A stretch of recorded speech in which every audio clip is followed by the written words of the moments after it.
మహిళలకు చట్టాలపై అవగాహన కల్పించేందుకు న్యాయ విజ్ఞాన సదస్సులు ఏర్పాటు చేయడం జరుగుతుందని పెద్దాపురం 7వ అదనపు జిల్లా న్యాయమూర్తి చంద్రమౌళేశ్వరి తెలిపారు. కాకినాడ జిల్లా గండేపల్లిలో శ్రీశక్తి భవనంలో న్యాయ విజ్ఞాన సదస్సు నిర్వహించారు. ఈ కార్యక్రమంలో న్యాయవాదులు మాట్లాడుతూ మహిళలకు చట్టాలపై అవగాహన ఉండాలన్నారు. ఈ కార్యక్రమంలో జగ్గంపేట సిఐ శ్రీనివాస్, ఎంపీడీఓ నాతి బుజ్జి, సిడిపిఓ పూర్ణిమ, ఏపీఎం సన్యాసిరావు, న్యాయవాదులు, మహిళలు పాల్గొన్నారు.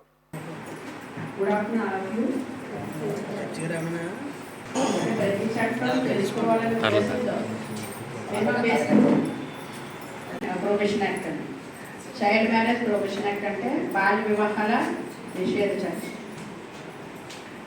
బాల్య వివాహాలు అనేవి మన పురాతన కాలంలో ఒక ఆచారంగా జరిపించేవాళ్ళు.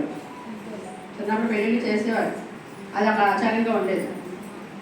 అది అలాగా 1929లో ఈ బాల్య వివాహాలు చేయడం వల్ల నష్టాలు జరుగుతున్నాయనే ఉద్దేశంతో 1929లో బాల్య వివాహాల నియంత్రణ చట్టం అనేది ఏర్పాటు చేయడం జరిగింది.